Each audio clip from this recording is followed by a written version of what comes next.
పుష్పరాజ్ తగ్గేదేలే ఒక డైలాగ్ ఉంది, మీ అందరికి గుర్తే ఉందిగా cinema Pushpa. Okay friends, hi hello friends, good morning, ఎలా ఉన్నారు? నేను మీ వినోద్. ఫ్రెండ్స్, యాక్చువల్లీ ఈ రోజు వీడియోలో మీకు చైనా మన దగ్గర నుంచి రెడ్ శాండిల్వుడ్ చైనాకి ఎక్స్పోర్ట్ అవుతుంది, అందరికీ తెలిసిన విషయమే. ఓకే, దాని తర్వాత ఏమవుతుందో నేను ఈ వీడియోలో మీకు మొత్తం డీటెయిల్స్ అన్ని చెప్తాను. దాంతో పాటు మీకు సపోర్టింగ్ క్లిప్స్ కూడా నేను చూపిస్తాను, ఆ ప్రాసెస్ అంతా ఎట్లా చేస్తారు, ఏం సంగతి అని. ఓకే అండి, లెట్స్ గో. ఫ్రెండ్స్, యాక్చువల్లీ మీ అందరికి తెలుసు రెడ్ శాండిల్ అనేది ఒక చాలా ఎక్స్పెన్సివ్ వుడ్. ఉట్టి ప్రపంచం మొత్తంలో ఉట్టి మన దగ్గర దొరుకుతుంది, అది కూడా ఆంధ్రప్రదేశ్లో చిత్తూరు డిస్టిక్లో ఆ ట్రయాంగిల్ షేప్లో ఉంది కదా, ట్రయాంగిల్ షేప్లో మొత్తం ఆ పర్టికులర్ ల్యాండ్లో దొరుకుతుంది. ఇది చాలా ఇల్లీగల్గా స్మగ్ల్ అవుతూ ఉంటుంది అనమాట అబ్రాడ్ కంట్రీస్కి. అది కూడా స్పెషల్లీ ఏంటంటే రా మెటీరియల్ లాగా స్మగ్ల్ అవుతుంది. అది వచ్చేసి మోస్ట్ మాక్సిమం 99% మొత్తం చైనాకే ఎక్స్పోర్ట్ అవుతుంది అనమాట. చైనా వాళ్ళు యాక్చువల్లీ ఏం చేస్తారు, అసలు దానికి బ్యాక్గ్రౌండ్ ఏంటి, అది మొత్తం డీటెయిల్స్ అన్ని మీకు ఈ వీడియోలో క్లియర్గా చెప్తాను. దాంతోపాటు మీకు వెనకాల బ్యాక్ సైడ్లో మీకు క్లిప్పింగ్స్ కనిపిస్తూ ఉంటాయి అనమాట. ఇది వచ్చేసి యాక్చువల్లీ ఏంటంటే వుడ్ అనేది ఏ ప్రపంచానికి మనం ఎక్స్పోర్ట్ చేసినా కానీ కంపల్సరీ దాన్ని ఫ్యూమిగేషన్ ప్రాసెస్ అన్న ప్రాసెస్ ఉంటుందండి. యాక్చువల్లీ అదొక కెమికల్ ప్రాసెస్ అనమాట. అదేంటంటే దానికి దీమక్ అంటారు కదా, హిందీలో దీమక్ అంటే తెలుసు కదా, చెదులు పట్టకుండా ఒక ప్రాసెస్ చేస్తారనమాట. ఆ ప్రాసెస్ చేసే తర్వాత అది కంటైనర్స్ లోడ్ చేసి అప్పుడు ఆ కంటైనర్ని షిప్ చేస్తారు. ఈ కస్టమ్స్ వాళ్ళు క్లియరెన్స్ ఇచ్చే ముందు ఫస్ట్ ఆ వుడ్ ఐటమ్ ని చెక్ చేస్తారనమాట. యాక్చువల్లీ ఈ పర్టికులర్ ప్రాసెస్ అయ్యిందా లేదా అని చెక్ చేసేటప్పుడు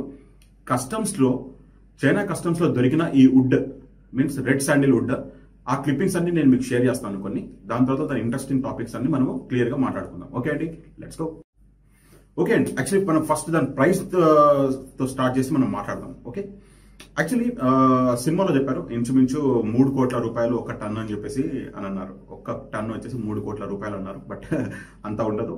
ఇది వచ్చేసి ఇంచుమించు అప్రాక్సిమేట్లీ 1.5 నుంచి 2 crores వరకు వీళ్ళు ఎక్స్పోర్టింగ్ కాస్ట్ చార్జ్ చేస్తారన్నమాట ఒక టన్కి. ఓకే, అది చాలా ఎక్స్పెన్సివ్ వుడ్. ఇక్కడ చైనాలో ప్రతి ఒక్క ఐటమ్ లో చాలా యూజ్ చేస్తారు.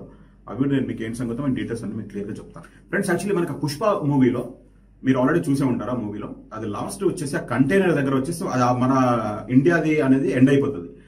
దాని తర్వాత కంటైనర్స్ అన్ని ఇక్కడికి చైనాకి ఎక్స్పోర్ట్ చేస్తారు. ఎక్స్పోర్ట్ చేసిన తర్వాత చైనా వాళ్ళంతా ఇంపోర్ట్ చేసుకొని, ఇది యాక్చువల్లీ ఏంటంటే మ్యాక్స్ టు మ్యాక్స్ చాలా మటుకు ఇల్లీగల్ ట్రాన్సాక్షన్స్ అవుతూ ఉంటాయి అనమాట ఇవి. సో హోప్ఫుల్లీ ఈ కస్టమ్స్ వాళ్ళ దగ్గర దొరికిన ఐటమ్ ని వాళ్ళు అప్పుడు రెక్టిఫై చేసుకొని వాళ్ళు ప్రాసెస్ అనేది స్టార్ట్ చేస్తారన్నమాట. ఎందుకంటే అప్పుడు దొరకడం కూడా ఎలా దొరుకుతాయంటే వాళ్ళకి ఆ ఫ్యూమిగేషన్ ప్రాసెస్ లో దొరికిపోతాయి అనమాట. ఫ్యూమిగేషన్ చెక్ చేసినప్పుడు కంపల్సరీ అప్పుడు వాళ్ళు చూసినప్పుడు దొరుకుతాయి అనమాట వాళ్ళకి. ఓకే, ఆ క్లిప్పింగ్స్ అని బ్యాక్ సైడ్ లో మీకు కనబడతాయి కదా క్లియర్ గా. సో హోప్ఫుల్లీ మీకు అర్థం చేసుకుంటారని చెప్పి నేను కోరుకుంటున్నాను. ఓకే అండి, చైనా వాళ్ళు యాక్చువల్లీ ఆ పర్టికులర్ ఐటమ్స్ అన్నింటినీ, దానికన్నా ముందు ఒక పర్టికులర్ చెప్తానండి. మింగ్ డైనాసిటీ మీ గురించి మీకు ఆల్రెడీ తెలుసు. చైనా మింగ్ డైనాసిటీ వాళ్ళకంటే చైనీస్ వాళ్ళకి మింగ్ డైనాసిటీ ఉన్నప్పుడు ఈ రెడ్ శాండిల్వుడ్ ఫర్నిచర్ అనేది చాలా చాలా ట్రెడిషనల్ గా ప్లస్ ఈవెన్ ఒక జెస్చర్ అనమాట. మీన్స్ ఒక స్టేటస్ చూపించుకోవడానికి ఒక జెస్చర్ లాంటిది అనమాట. అది కూడా ఏంటంటే ఫార్చునేట్లీ దేవుడు మనకిచ్చాడు అనమాట. మీన్స్ మొత్తం ప్రపంచం మొత్తం ఇండియా ఒక్కదానికే ఆప్షన్ ఇచ్చాడు, దట్టు మన ఆంధ్ర వాళ్ళకి ఇచ్చిన ఆప్షన్ అనమాట అది. ఓకే, దానివల్లే ఎందుకంటే మీకు అందరూ తెలిసే ఉంటుంది, ఏదైనా పర్టికులర్ ఐటమ్ ది స్కేర్సిటీ చాలా తక్కువ ఉన్నప్పుడు దాని రేట్ డిమాండ్ అనేది చాలా ఎక్కువ ఉంటుంది అనమాట. ఆ రేట్ అనేది ఎక్కువ ఉంటుంది, ప్లస్ దాని డిమాండ్ అనేది చాలా హ్యూజ్ ఉంటుంది అనమాట. ఎందుకంటే స్కేర్సిటీ తక్కువ, ఎందుకంటే ఒకటే దగ్గర దొరుకుతుంది కాబట్టి. ఓకే, సో మీరు ఈ తెలిసినంత వరకు ఏంటంటే మీరు ఫస్ట్ క్లిప్పింగ్ లో చూసారు కదా ఇన్స్ట్రుమెంట్ రెడ్ శాండిల్వుడ్ తో చేసిన ఇన్స్ట్రుమెంట్ గిటార్ ఉంది కదా, మీన్స్ ఇట్లా పుయ్యి పుయ్యి అంటారు కదా, అది యాక్చువల్లీ మీరు ఆ సినిమాలో చూసుంటే అది ఏంటంటే ఉట్టి దీంట్లో గ్రాఫిక్స్ లో చూసుంటారు. బట్ నేను చూపించినది ఏంటంటే రియల్ అనమాట, రియల్ కస్టమ్స్ లో దొరికిన గిటార్ అనమాట. అది చాలా ఎక్స్పెన్సివ్ ఉంటుంది అది, ఎందుకంటే లక్షలలో ఖరీదు పలుకుతుంది అనమాట. ఎందుకంటే జపాన్ వాళ్ళకి మ్యారేజ్ టైంలో అమ్మాయి వాళ్ళకి ఒక అబ్బాయి అమ్మాయికి ఇచ్చే గిఫ్ట్ అనమాట. అది ట్రెడిషనల్ గా ఫాలో అవుతున్నారు వాళ్ళు, చాలా ఏళ్ళ నుంచి ఫాలో అవుతూ వస్తున్నారు. బట్ ఈ మధ్య ఏంటంటే కొంచెం తగ్గిస్తూ వస్తున్నారు అనమాట, ఇప్పుడు ఎక్కువ లేదు. కానీ చైనా వాళ్ళు ఏంటంటే స్పెషల్లీ చెప్పాలి అంటే ఫర్నిచర్స్ ఇప్పుడు ఏంటంటే ఫ్రెండ్స్ యాక్చువల్లీ ఒకటి సింపుల్ లాజిక్ అండి, డబ్బులు ఎక్కువ ఉన్నప్పుడు ఎవడు ఏం చేస్తారు, డబ్బులు ఎక్కువ ఉన్నప్పుడు ఈ పిచ్చి కోరికలన్నీ పుడతా ఉంటాయి కదా, కాబట్టి వీళ్ళు చాలా యూజ్ చేసుకుంటుంటారు అనమాట ఆ పర్టికులర్ దాని గురించి. సో వీళ్ళు ఏం చేసుకుంటారంటే ఫర్నిచర్స్ తయారు చేస్తారు. ఓకే, ఆ ఫర్నిచర్స్ క్లిప్పింగ్స్ కూడా నేను మీకు చూపిస్తున్నాను చూడండి. ఆ ఫర్నిచర్స్ తయారు చేస్తారు. ఫర్నిచర్స్ తయారు చేసి పెద్ద రిచ్ క్యాండిడేట్స్ ఉంటారు కదా ప్రపంచం మొత్తంలో, వాళ్ళకి ఎక్స్పోర్ట్స్ చేస్తూ ఉంటారు.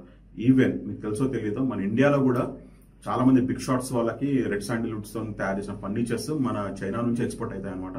ఏంటంటే వీళ్ళు మా చైనా వాళ్ళు రా మెటీరియల్ ఇంపోర్ట్ చేసుకొని ఫినిష్డ్ కూడా తయారు చేసి వాళ్ళు ఎక్కువ సేల్ చేస్తారనమాట. దాన్ని బట్టి నేను అర్థం చేసుకోవచ్చు. దీంట్లో ఏంటంటే friends actually inch to inch red sandal అనేది యూజ్ చేస్తారనమాట. ప్రతి ఒక్క ఐటమ్ యూజ్ చేస్తారు, ఒక్కటి కూడా మిస్ కానివ్వరు అనమాట. దాన్ని ఎలా యూజ్ చేస్తారో నేను చెప్తాను. Okay, furniture first item furniture చేసేస్తారు. చేసిన తర్వాత దాన్ని ఫుల్ హై ప్రైస్ లో డిఫరెంట్ కంట్రీస్ కి ఎక్స్పోర్ట్ చేసి వాళ్ళు అమ్మేస్తారు. ఓకే, నెక్స్ట్ ఆప్షన్ వచ్చేసి ఇది బ్యూటీ ప్రొడక్ట్స్ లో కూడా చాలా యూజ్ చేస్తారండి. బ్యూటీ ప్రొడక్ట్ ఫేస్ మాస్క్ దానికి సంబంధించిన హై క్వాలిటీ ఇవి కాస్మెటిక్స్ తయారు చేసే ఫ్యాక్టరీస్ ఉంటాయి కదండి, బ్రాండెడ్ ఫ్యాక్టరీస్. దాంట్లో బ్యూటీ ప్రొడక్ట్స్ లో కాస్మెటిక్స్ లో యూజ్ చేసే రెడ్ శాండిల్స్ మొత్తం ఇక్కడ చైనా నుంచి ఎక్స్పోర్ట్ అయితే రా మెటీరియల్ లాగా దాన్ని పౌడర్ లాగా చేసేసి ఎక్స్పోర్ట్ చేస్తారు. లేకుంటే వాళ్ళు ఫైనల్ గూడ్స్ తయారు చేసేసి అమ్ముతారు అనమాట రెడ్ శాండిల్వుడ్. అది వచ్చేసి కాస్మెటిక్స్ లో యూజ్ చేస్తారు. నెక్స్ట్ వచ్చేసి మెడికల్ ప్రాపర్టీస్. దీంట్లో మెడికల్ ప్రాపర్టీస్ కూడా చాలా ఉంటాయి రెడ్ శాండిల్వుడ్ కి. ఎందుకంటే ఎస్పెషల్లీ చెప్పాలంటే వయాగ్రా గురించి మీకు ఆల్రెడీ ఐడియా ఉంది, దాంట్లో యూజ్ చేస్తారు. ఓకే ఫ్రెండ్స్, చాలా మంది అనుకోవచ్చు నీకు ఎలా తెలుసు అని చెప్పేసి. నేను కూడా ఇది ఫీడ్బ్యాక్ తీసుకోవడం కానీ గూగుల్లో సెర్చ్ చేసుకోవడం కానీ ఆ ఇన్ఫర్మేషన్ వల్ల నేను మీకు చెప్తున్నాను అనమాట. వయాగ్రా దాంట్లో కూడా ఈ రెడ్ శాండిల్ పౌడర్ అనేది యూజ్ చేస్తారంట. So depending on that. ఇంకా చైనీస్ మెడికల్ ఉంటుంది కదండి, ట్రెడిషనల్ మెడిసిన్. కొన్ని పర్టికులర్ డిజీజెస్ లైక్ హెడ్ ఏక్ గురించి కానీ బాడీ పెయిన్స్ గురించి కానీ దాని గురించి వీళ్ళు బాగా యూజ్ చేస్తారనమాట ఈ రెడ్ శాండిల్వుడ్ పౌడర్. ఓకే అండి, నేను యాక్చువల్లీ ఏంటంటే ఫూషాన్ అని ఒక ఏరియా ఉందండి, మొత్తం అక్కడ ఫర్నిచర్స్ అన్ని తయారవుతాయి, ప్రపంచం మొత్తంలో ఎక్స్పోర్ట్ అవుతాయి అనమాట. ఈవెన్ మన ఐకీ కూడా తెలుసు కదా, బంజారాల్స్ ఉన్న ఐకీ, వాళ్ళు కూడా ఇక్కడ నుంచి చైనా నుంచే ఇంపోర్ట్ చేసుకుంటారు అనమాట పర్టికులర్ ఐటమ్స్ అన్ని. అక్కడ పెద్ద డిపోస్ ఉంటాయండి. మీరు మన హైదరాబాద్ లో చూసి ఉంటారు వుడ్ డిపోస్ ఉంటాయి కదా, అక్కడ ఇట్లా రెడ్ శాండిల్వుడ్ డిపోస్ ఉంటాయి అన్నమాట. రెడ్ శాండిల్వుడ్ డిపోస్ నార్మల్ కలప అంటారు కదా, మీన్స్ వుడ్ మీన్స్ ఆ పర్టికులర్ ఐటమ్ కి సంబంధించిన వుడ్ ఇవన్నీ చాలా ఉంటాయి అనమాట. ఎందుకంటే అక్కడ ఫర్నిచర్స్ చాలా మ్యానుఫ్యాక్చర్ చేస్తారు.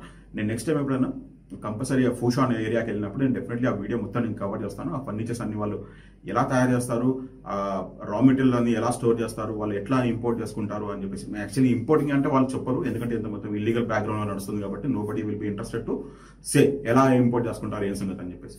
ఓకే అండి, సో ఆ ఫూషాన్ అనే ఏరియాకి వెళ్ళినప్పుడు కంపల్సరీ నేను ఆ వీడియో మొత్తం నేను కవర్ చేసి మీకు క్లియర్ గా నేను చూపిస్తాను. ఇంకా బీజింగ్